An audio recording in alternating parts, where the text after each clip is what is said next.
گناہ کرنے میں ہم بہت تیز ہوتے ہیں، نیکی کرنے میں بہت سست ہوتے ہیں. وہ وجوہات کیا ہیں، وہ راز کیا ہیں، اور وہ کون سے طریقے ہیں کہ ہم نیکی کرنے میں آسانی محسوس کریں اور گناہ کرنے میں مشکل محسوس کریں. اس اہم موضوع پر آج ہم بات کرنے جا رہے ہیں. ہمیشہ کے طرح ہمارے ساتھ موجود ہیں قبلہ تسنیم رضا داماد برکاتہ عالیہ. قبلہ موضوع تو آپ نے سماعت فرمایا ہوگا. تو سوال یہ ہے کہ گناہ کرنے میں بڑا مزہ آتا ہے، بڑا ٹیسٹی لگتا ہے. کیوں سر؟ علی بھائی، انسان کی جبلت میں، فطرت میں ہے، مطلب چونکہ یہ باڈی آپ کی یہیں کی غذا کھا کھا کے تیار ہوئی، تو دنیا کی ان چیزوں میں اس کی رغبت بہت ہے. دوسری طرف معاملہ ہوتا ہے انسان کی روح کا، جی، جس کا تعلق اس دنیا سے نہیں.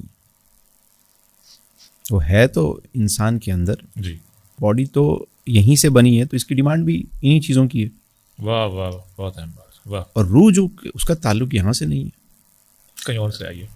اب آپ مجھے بتائیں کہ انسان جنت میں جائے گا، وہاں گناہ کیوں نہیں ہوں گے؟ کیوں؟ یہ ہے وہ سوال جو میں سمجھتا ہوں کہ جو اصل ہے اس بات کا. دیکھیں، یہاں ہمارا جو نفس ہے وہ ہماری روح پر غالب ہوتا ہے، حاوی ہوتا ہے. ہم خواہشات نفسانی کے پیروکار ہیں. بھئی دو چیزیں ہیں آپ کے اندر، ایک جسم ہے اور ایک ہے آپ کی روح. جی. اب آپ سارا کھلا رہے ہیں جسم کو، تو روح کیا ہو رہی ہے؟ کمزور ہو رہی ہے. جسم کیا ہو رہا ہے؟ طاقتور. نفس کیا ہو رہا ہے؟ خواہشات کیا ہو رہی ہیں؟ بڑھ رہی، طاقتور ہو رہی. یہ ہو گئی کمزور. اچھا، جنت میں الٹ ہوگا. جنت میں جو جنتی ہیں ان کی روح ہوگی طاقتور، اور جسم جو ہے وہ اس کے روح کے تابع ہوگا.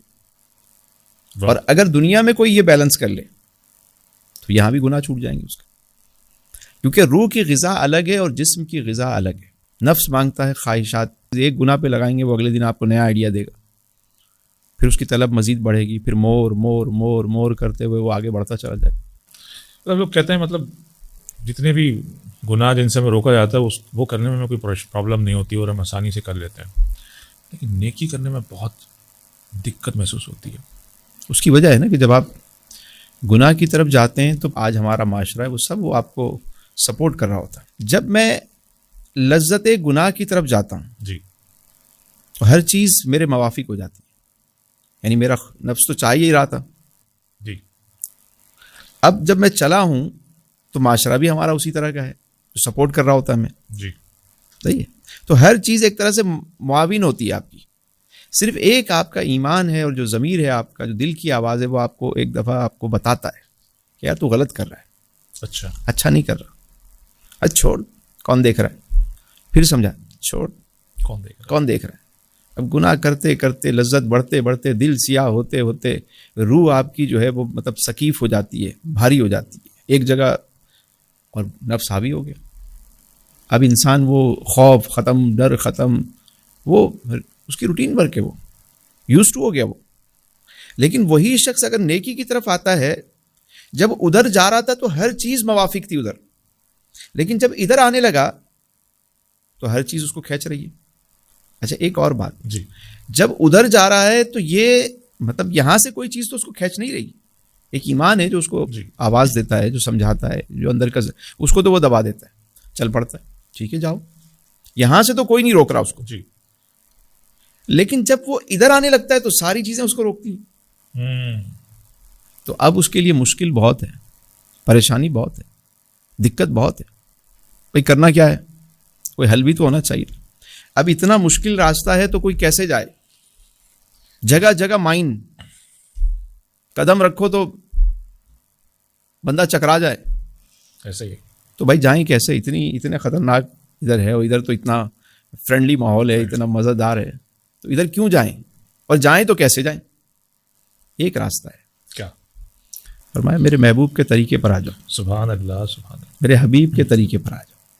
فاتبعونی، پیچھے پیچھے چلنا شروع کر. یہی تو اہم مسئلہ ہے نا جس پہ ہم ڈسکس کر رہے ہیں کہ وہ پیچھے پیچھے چلنے والا راستہ جو ہے. دیکھیں تھوڑا جیسے کچھ لوگ ہیں نیند کی گولی کھا کر سوتے ہیں، نیند نہیں آتی، لیکن ساری رات جاگا نیند نہیں ہے، لیکن جیسے ہی صبح جاگنے کا وقت ہوا سو جائیں گے. مطلب پہلے صبح اٹھایا جاتا تھا، اب مائیں کہتی ہیں صبح ہو رہی ہے سب تو سو جا. گناہ کر کر کے دل سیاہ ہو گیا. صحیح ہے. پھر جو غذائیں ہم کھا رہے ہیں، بازاری خوراک ہم کھا رہے ہیں علی بھائی، مثلاً آپ جو یہ باہر کے کھانے کھاتے ہیں، کیسے کیسے لوگ پکاتے ہیں، کس طرح کی نظریں اس کو دیکھ رہی ہیں، مطلب حلال کا وہ پروسیجر پورا فالو کرتے ہیں نہیں کرتے، ٹھیک ہے، طہارت کے مسائل ہیں، پاکی ناپاکی ایک آدمی نے بنا کے آپ کو دے دیا، پھر اس کو مطلب لذیذ بنانے کے لیے پتہ نہیں کیا کچھ اس میں ڈالا جاتا ہے، تو وہ آپ کے سامنے خوبصورت ڈش تو لگ رہی ہوتی ہے، لیکن کھانے سے کیا روحانی فائدہ بھی ہوتا ہے، دل اور آپ کا سخت ہونا شروع ہو جاتا ہے، کیونکہ ایک لقمہ حرام کھانے سے 40 دن تک عبادت کی حلاوت محسوس ہی نہیں ہوتی۔ اللہ اکبر، اللہ اکبر، اللہ محفوظ فرمائے۔ ایک لقمہ، اب آپ جو یہ مطلب جس طرح کی پھر ہمارے یہاں اب ارننگ شروع ہو گئی ہے، جس طرح کے ہم پیسے، میں سب کی بات نہیں کر رہا، لیکن اکثریت تو اب وہ کہتی ہے بھائی چھوڑو، مال آنا چاہیے، کھانا کھانا چاہیے، بھائی اچھی پارٹی ہونی چاہیے، مطلب یہ جو بلاگر کو دیکھ دیکھ کے لوگوں کا دماغ اس وقت خراب ہوا ہے، وہ بہو بیٹیوں کو نچانے سے بھی وہ باز نہیں آتے کہ پیسہ آنا چاہیے۔ یار آپ تھوڑا سا پیچھے چلے جائیں نا، 20-30 سال پہلے کیا تصور تھا کہ بازار کا کھانا کوئی کھائے گا؟ نہیں۔ کیا ہمارے گھروں میں یہ اچھا سمجھا جاتا ہے؟ بازاری کھانا نہیں کھانا، بھائی گھر کا کھانا کھانا۔ مجھے آپ بتائیں کہ جب ایک شخص کو بازاری کھانا کھانے کی عادت ہو جائے گی، کیا اس کو گھر کی دال روٹی اچھی لگے گی؟ تو اسی طرح جب ایک آدمی گناہوں میں پڑ چکا ہے، روز اس کو نیا گناہ چاہیے، تو اس کو گھر کی وہ روایات، وہ چیزیں کیسے اچھی لگیں گی؟ واہ۔ لیکن اگر کوئی شخص، یہ بات ہے علی بھائی، شروع میں بڑی دقت ہوتی ہے، یعنی مثال کے طور پہ ایک آدمی غلط ٹریک پہ چل پڑا ہے، جی، آپ جا رہے ہیں غلط، آپ کو اندازہ ہو یار میں تو غلط روٹ پہ آ گیا ہوں، احساس ہو گیا کسی، اگر آپ واپس آنا چاہتے ہیں تو وقتی طور پہ آپ پریشان ہوں گے یا نہیں ہوں گے؟ بالکل ہو۔ یار پتہ نہیں کٹ کہاں پر آئے گا، یو ٹرن کہاں پر ہے، یار اب میں کیسے صحیح واپس اس طرف کیسے جاؤں گا؟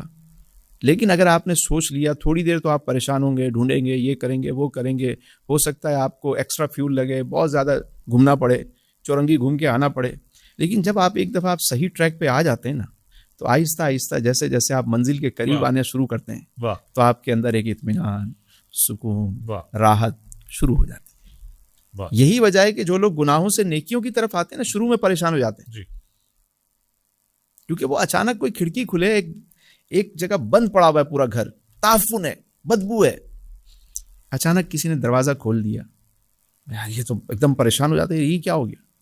لیکن آہستہ آہستہ صفائی ہوتی رہے، کچرا نکلتا رہے، اور دل کو انسان دھوتا رہے آنسوؤں کے ذریعے، توبہ کرتا رہے، ذکر و اذکار شروع کر دے، تو کچھ ہی دن کے بعد جو ہے نا، وہ پھر اندر جب بوٹی جو ہے مشک مچاتی ہے نا، سبحان اللہ، سبحان، جب ذکر کی بوٹی لگتی ہے، جب اندر فکر کی بوٹی لگتی ہے، سبحان اللہ، تو پھر وہ ایک ٹائم ایسا آ جاتا ہے اگر انسان تسلسل سے چلتا رہے کہ پھر وہ مطلب ایک نماز اس سے چھوٹ جائے، یا اس سے ذرا سی کوئی غلطی ہو جائے، یا وہ سوز و گداز اور عشق و مستی کسی دن نہ پیدا ہو رہی ہو، وہ تڑپنا شروع کر دیتا ہے۔ اللہ، جس طرح مچھلی پانی سے نکل کر تڑپتی ہے نا، جی، ایسے اس کو بے قراری شروع ہو جاتی ہے۔ کچھ لوگ تو وہ ہیں جو گناہوں سے نکلتے ہیں، ان کو بے قراری شروع ہو جاتی ہے، کچھ نیکیوں سے نکلتے ہیں بے قرار۔ لذت دونوں میں ہے، نیکی میں بھی بہت لذت ہے۔ ارے اصل لذت تو ہے ہی وہی، بھئی آپ روح کو تو غذا کھلائیں، وہ پھر آپ سے مانگے گی اپنی غذا۔ آپ نے تو سارا کچھ مطلب بچپن سے لے کر آج تک سب باڈی کے لیے